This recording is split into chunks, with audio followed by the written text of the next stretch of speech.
ने भी एक वो लिखा उत्तर प्रदेश के 8 साल के बारे में, क्योंकि कन्नौज ये क्षेत्र है, कन्नौज की जनता ने कन्नौज के विकास के लिए वोट दिया है। मैं कन्नौज की जनता को एक बार फिर भरोसा दिलाता हूँ, ये जो 8 साल काटे हैं, ये जो 8 साल कटे हैं, इसने विकास से कन्नौज को काट दिया। ये जो 8 साल की उपलब्धि गिना बता रहे हैं, इतनी लूट, इतना भ्रष्टाचार कभी नहीं हुआ कि जब 8 साल पूरे हुए तो उत्तर प्रदेश की पुलिस को ही अपने आईएएस को पकड़ने के लिए भेजना पड़ रहा है, उसके खिलाफ एफआईआर लगानी पड़ रही है। ये देश के पहला इतिहास होगा जहां सरकार अपनी उपलब्धि और विकास की खुशी मना रही हो, वहीं एक आईएएस अधिकारी अंडरग्राउंड हो गया हो। और पहली सरकार है जिसके विधायक खुल के कह रहे हैं हमें बदलाव चाहिए, और एक विधायक तो जो बिल्कुल दिल्ली के करीब है, वो कह रहे हैं कि अगर अधिकारियों ने माँ का दूध किया, माँ का दूध नहीं कुछ और बताया उन्होंने कि दूध पिया हो, क्योंकि हमारे जो आम जनभाषा में यही कुछ इस तरह की बात रहती है। अब मुझे नहीं समझ में आ रहा कि वो विधायक किस तरह की चेतावनी दे रहे थे। लेकिन सोचिए, एक विधायक ये आरोप लगा रहे हो कि भ्रष्टाचार है, बेईमानी है। दूसरा विधायक और आगे जा रहा है, वो कह रहा है कि हमारे बाबा जी को अब जरूरत नहीं उत्तर प्रदेश की, उन्हें यहाँ से तो उत्तर प्रदेश से भेज देना चाहिए। तो सोचिए, विधायक ही ये बात कह रहे हैं। और एक विधायक का मैंने अभी वीडियो सुना है बस्ती के, वो कह रहे थे कि इतना भ्रष्टाचार पुलिस का कभी नहीं देखा जितना उन्हें देखने को मिल रहा है। लूट मची हुई सरकार में, सोचिए, तहसील थाने की लूट, जिससे आम जनता को तकलीफ और परेशानी है। इसलिए जो 8 साल का नारा दे रहे हैं, इनके सामने इतने सवाल हैं जिसका वो जवाब नहीं देना चाहते, तभी प्रेस के लोगों से बात ही नहीं करते हैं। प्रेस के लोग सवाल पूछना चाहें तो प्रेस के किसी भी सवाल का सरकार जवाब नहीं देना चाहती। योगी जी ने कहा है ये जो विदाई की भाषा है ना, ये विदाई का समय है। जनता ने मन बना लिया है कि ऐसी सरकार जिसने विकास रोका हो, जिसने तरक्की रोकी हो, जिसने नौकरी रोजगार रोका हो, जिसने महंगाई बढ़ाई हो, जिसने अन्याय किया हो, जिसने किसानों की दुख तकलीफ न समझी हो। सोचिए, आप किसान इस आस में बैठा था क्या उसकी आय दोगुनी होगी, किसी की आय दोगुनी नहीं हुई। और सरकार कह रही है कि हमने पर व्यक्ति आय बढ़ा दी।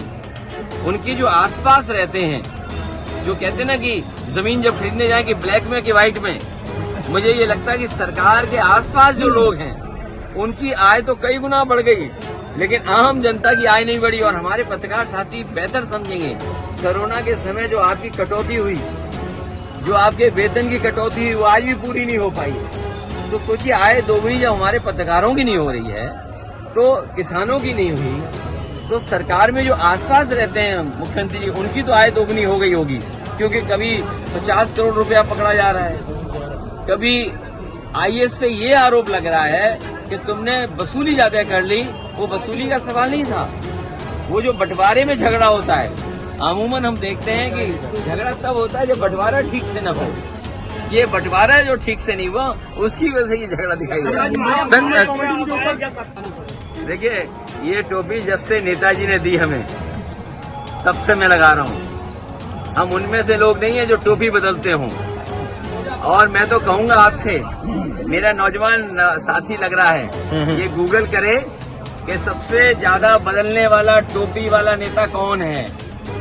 मैं तो कहूँगा चैट जीपीटी से पूछ लो। और एक नया और आया एआई, एक नया एआई और आया है। अगर उस पर टाइप करके कहोगे कि उस नेता को हमें दिखाओ और बताओ जो नेता सबसे ज्यादा टोपी बदलता है, तो अपने आप आपको पता लग जाएगा कि कौन वो नेता निकलेगा जो सबसे ज्यादा टोपी बदलता है। योगी जी ने कहा भैया, योगी से इसका सवाल पूछा गया तो उन्होंने कहा कि ऑपोजिशन इस पर राजनीति कर रहा है, हमें किसी मस्जिद पर कब्जा नहीं करना है। देखिए, भारतीय जनता पार्टी समय समय पर ऐसे संविधान में संशोधन करती है जिससे नफरत फैले, लोगों में दूरियां पैदा हों। ये भारतीय जनता पार्टी वाले बताएं कि उन्होंने एंग्लो इंडियन का जो आरक्षण था लोकसभा में, आरक्षण था विधानसभा में, वो क्यों छीन लिया? एंग्लो इंडियन थे, उनका आरक्षण था, वो छीन लिया इन्होंने। इसी तरह मुसलमान भाइयों का, उनके साथ भी खिलवाड़ कर रहे हैं।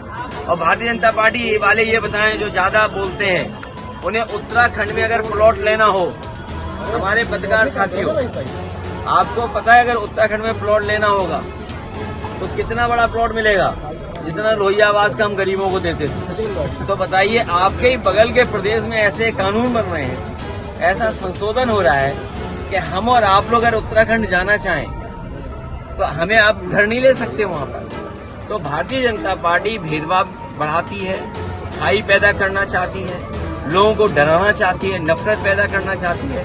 लेकिन ये समाज हमारा इतना अच्छा है, भारत का, इस धरती पे सदियों से लोग रहे हैं एक दूसरे का सम्मान करके, एक दूसरे से प्यार मोहब्बत में, एक दूसरे का साथ दे करके। भारतीय जनता पार्टी कितने भी संविधान संशोधन कर ले, लेकिन इस देश की जो संस्कृति है, इस देश पे जो लोगों को संविधान पर भरोसा है, उसको यहाँ की जनता कभी टूटे। अगर ये मैं कहूँ कि अगर मेरे आदर्श योगी है, तुम तो पगला जाएंगे। सोचो हमें क्या कपड़े पहनने पड़ेंगे अगर हमारे वो आदर्श हो जाएं। ये बातें ऐसी मत करा करो नौजवान। हमारा आदर्श क्या है? हमारे आदर्श लोहिया जी हैं। हम लोग डॉक्टर भीमराव जी के, अम्बेडकर जी के रास्ते पे चलते हैं। नेताजी ने जो रास्ता दिखाया उस रास्ते पे चल रहे हैं। जनेश मिश्र जी ने हम लोगों को जो सिखा के गए हैं उस रास्ते पे चल रहे हैं हम लोग। तो समाजवादी लोग हैं, विकास खुशहाली चाहते हैं। कन्नौज में रहकर के हम लोगों ने भाईचारे की सुगंध दी है। ये जो भारतीय जनता पार्टी के लोग हैं, इनकी नफरत की दुर्गंध है। मैं तो कन्नौज के सुगंध वाले लोगों से कहूंगा, ये भारतीय जनता पार्टी की दुर्गंध को हटाएं। अभी तो थोड़ी हटाई है, अगली बार और हटा दो, जिससे कि कन्नौज का विकास रुका हुआ आगे बढ़ जाए। आप बताइए, दुर्गंध पसंद करते हैं इसीलिए गौशाला बना रहे हैं, हम सुगंध पसंद कर रहे थे इसलिए इत्र पार्क बना रहे थे। बताइए, ये सांड पकड़ रही है सरकार के नहीं पकड़ रही है? आप खुद जानते होंगे। नहीं पकड़ रही है, कहा तो उन्होंने ऐसा खा जा रहे हैं। तो इसलिए हम लोग सुगंध पसंद करने वाले लोग हैं, इसलिए परफ्यूम पार्क बना रहे हैं। ये दुर्गंध वाले लोग हैं, ये दुर्गंध वाले लोग हैं, इसलिए ये तो। इस वीडियो को लाइक करें, हमारे चैनल को सब्सक्राइब करें और बेल आइकन जरूर प्रेस करें। हमारी न्यू वीडियो सबसे पहले देखें।